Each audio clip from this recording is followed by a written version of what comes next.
Bonjour à tous et bienvenue à la lecture de cette vidéo, une vidéo de chimie qui s'adresse plus particulièrement aux élèves de terminale scientifique dans le thème ondes et matières. Nous allons aujourd'hui étudier l'identification des molécules par spectroscopie infrarouge. Alors plutôt, nous allons donner les méthodes qui permettent à un élève de terminale d'identifier des molécules simples par les spectres infrarouges donnés par exemple à l'écrit de baccalauréat.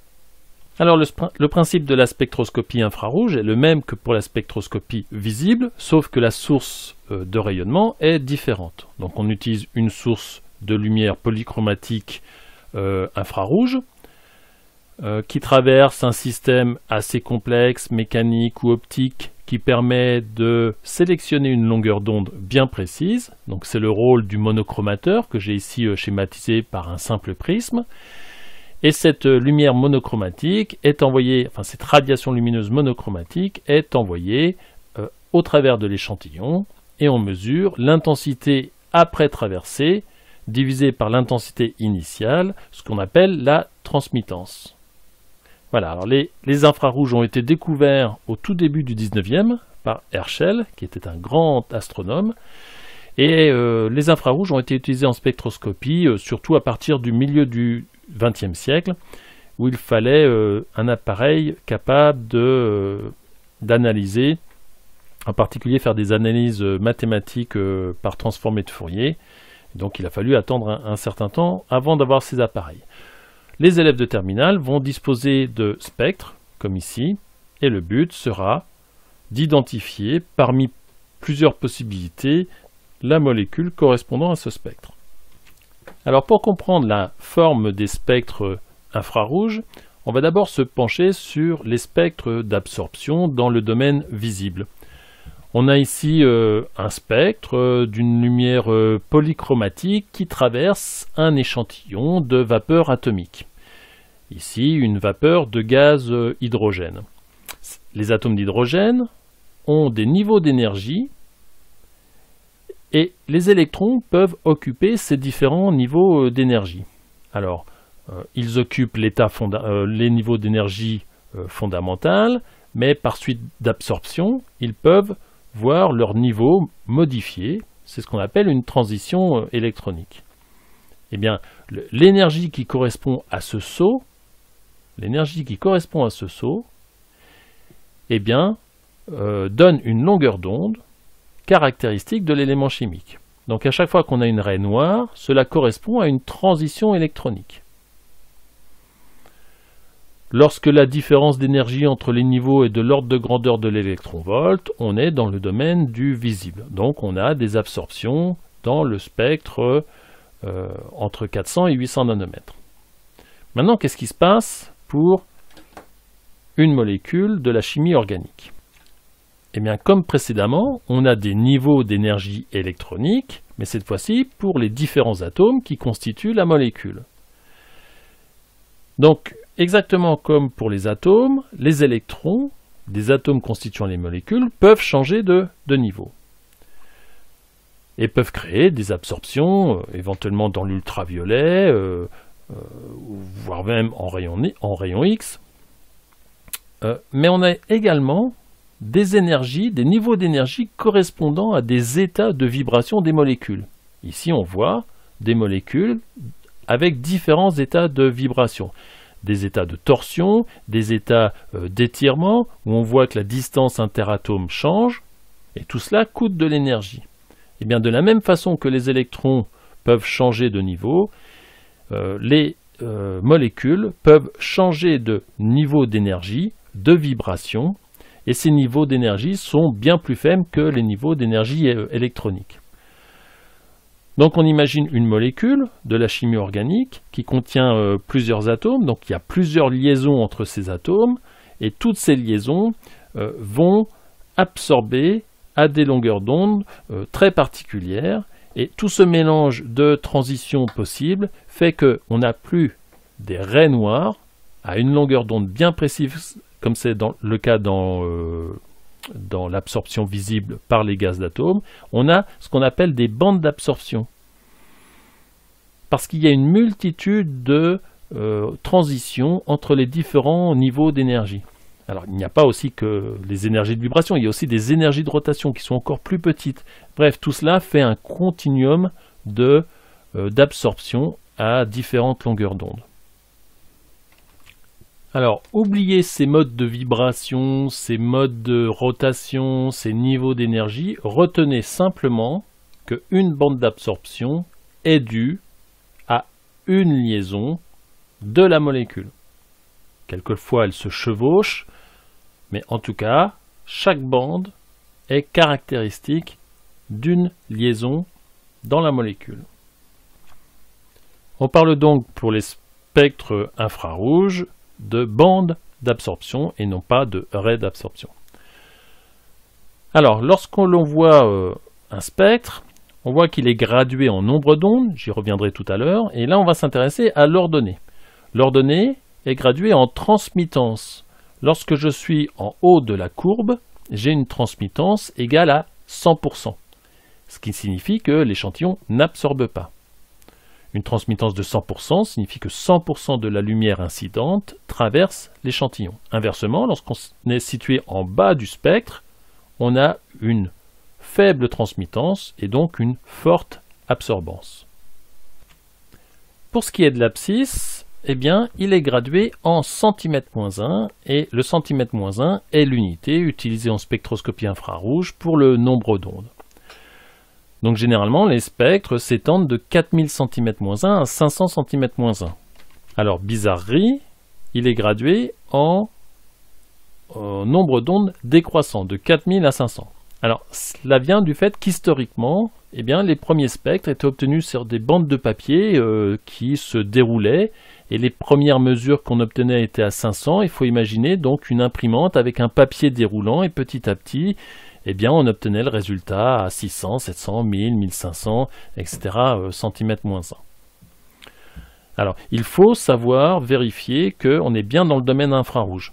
Donc, 4000 cm-1, ça correspond à quelle longueur d'onde? Eh bien, je prends l'inverse. 1 divisé par 4000, j'obtiens donc un résultat en centimètres. Et ensuite, je fais ma conversion pour avoir le résultat en nanomètres.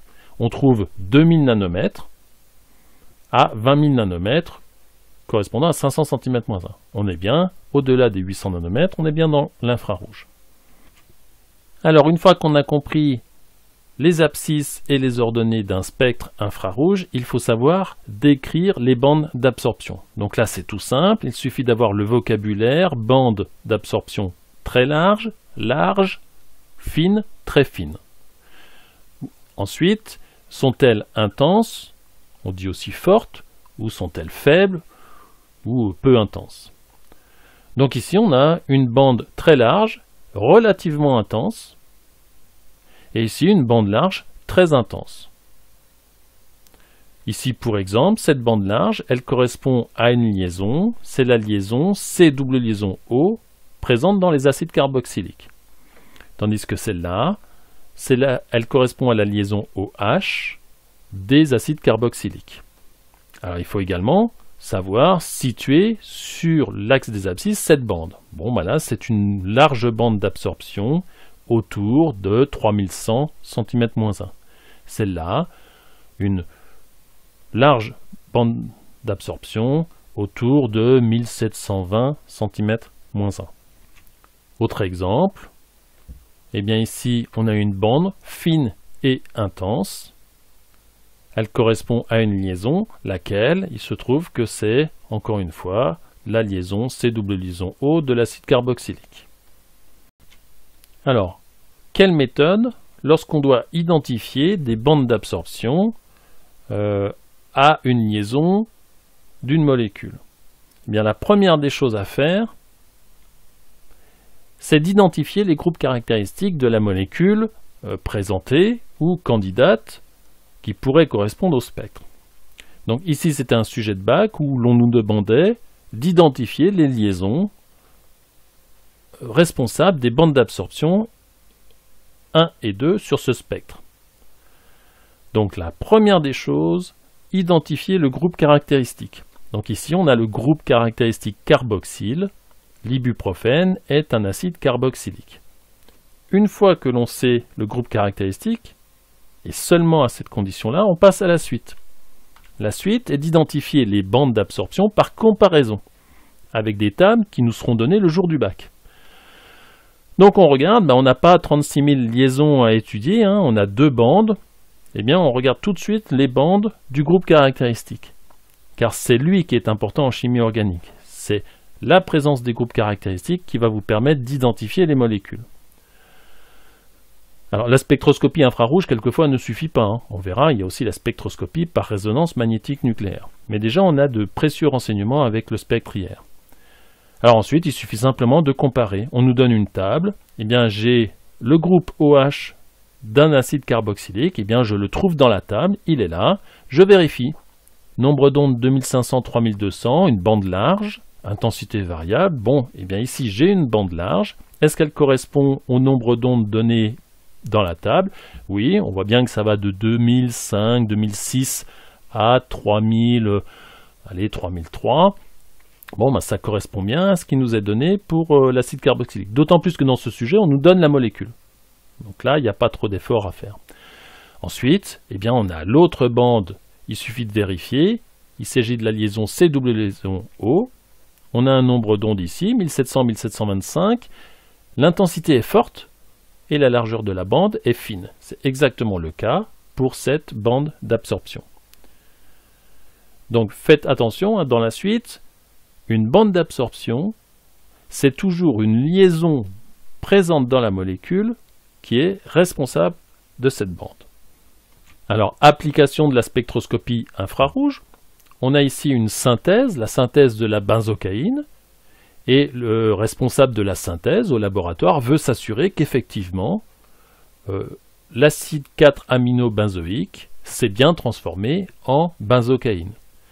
On a 2 spectres, le spectre de l'acide carboxylique et le spectre du produit obtenu. On n'est pas sûr que ça soit de la benzocaïne, on en fait un spectre. Alors on voit tout de suite la différence entre ces 2 spectres, il manque cette bande d'absorption qui n'est plus présente dans le produit obtenu. Eh bien, cette bande, c'est la bande d'absorption due à la liaison OH. Et donc, on a la certitude que cette liaison OH a disparu, ou en tout cas qu'elle n'est plus, dans ce... Enfin, il n'y a plus ce composé. Voilà. Donc ça, c'est un des premiers rôles de la spectroscopie infrarouge. C'est de vérifier qu'en synthèse, on ne fait pas n'importe quoi. Alors un autre point très important, hein, dans les programmes de Terminal S, il faut savoir identifier la liaison OH, et en particulier la liaison OH liée ou pas, par liaison hydrogène. Alors on a ici 2 spectres, le spectre du butane 1-ol en solution pure, et le spectre du même composé en phase gazeuse. Donc on a en fait 2 spectres qui se ressemblent beaucoup. Alors, petite remarque, cette zone-là, en dessous des 1500 cm-1, les terminales n'ont pas trop à s'en soucier, parce que c'est une affaire de spécialiste que de savoir manipuler cette zone-là du spectre. En terminale, on s'intéressera essentiellement au nombre d'ondes supérieur à 1500. Alors, ce qui saute tout de suite aux yeux, c'est l'absence de cette large bande dans le butane 1-ol en phase gazeuse. Alors, d'où cela vient-il? Eh bien, c'est toujours une vibration des atomes, des liaisons de la molécule. Il se trouve qu'en phase gazeuse, on n'a pas de liaison hydrogène, tandis que ces liaisons hydrogènes existent en phase condensée, en solution. Alors, que sont les liaisons hydrogènes? Eh bien, on a ici, en formule topologique, le butane 1-ol, avec l'oxygène qui porte ces 2 doublets non liants, et l'oxygène est un élément très électronégatif. Il attire à lui ce doublet d'électrons parce que l'atome d'hydrogène est très faiblement électronégatif. Donc il y a une dissymétrie, les électrons ont tendance à plutôt venir sur l'oxygène. En plus de cela, l'oxygène possède 2 doublets non liants. Donc on a ici toutes les conditions pour que cet atome d'hydrogène qui porte une charge légère delta+, soit attiré par cet atome d'oxygène. Et donc on a des liaisons intermoléculaires. Et ce type de liaison intermoléculaire, avec cet atome d'hydrogène, qui est attiré par cet atome d'oxygène, eh bien ce type de liaison s'appelle la liaison hydrogène. Et donc en phase gazeuse, elle n'existe pas cette liaison, parce que les molécules sont trop éloignées pour que cet hydrogène-là puisse être attiré par cet oxygène-là. Il faut bien voir que là, on a deux molécules différentes. Ça n'est pas une liaison dans la molécule, c'est une liaison entre molécules. Conséquence, au lieu d'avoir uniquement l'atome d'oxygène et l'atome d'hydrogène qui vibrent et qui, par exemple, modifient leur distance l'un par rapport à l'autre, on peut imaginer un ressort entre l'oxygène et l'hydrogène, eh bien, il n'y a pas que cette vibration de possible, il y a aussi toute l'interaction due à cette liaison hydrogène, ce qui crée toute une multitude d'états vibrationnels possibles et de transitions dans les états de vibration et de rotation. Et on observe alors cette large bande caractéristique des liaisons OH. Tandis qu'en phase gazeuse, eh bien, cette liaison OH se manifeste ici par cette petite bande d'absorption, mais il n'y a pas cet étalement dû aux liaisons hydrogènes. Alors faites bien attention, hein. Un piège classique consiste à dire qu'ici on a la liaison hydrogène. Pas du tout. Cette bande d'absorption est due à la liaison OH de la molécule de butane 1-ol.